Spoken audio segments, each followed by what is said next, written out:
ननाशित आरोपींनी या कारणावरून मुंडके छाटत नेले पोलीस चौकीत।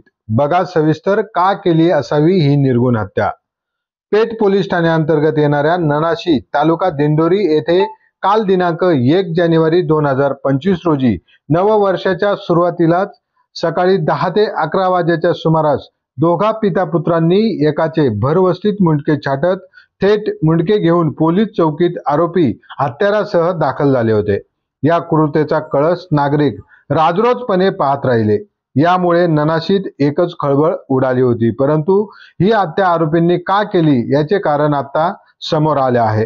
ते म्हणजे संशयित आरोपी सुरेश बोके याची मुलगी पळून गेल्याने तीस पळून जाण्यास मदत गुलाब वाघमारे याने केली असल्याच्या संशयावरून त्यास कुऱ्हाड व कोयत्याने मानेवर वार करून त्याचे शिर धडापासून वेगळे करून त्यास जीवे ठार मारले व आम्ही त्याचा कायमचा काटा काढला, तुम्हाला काय करायचे ते करा असे फिर्यादीस दमदाटी केली।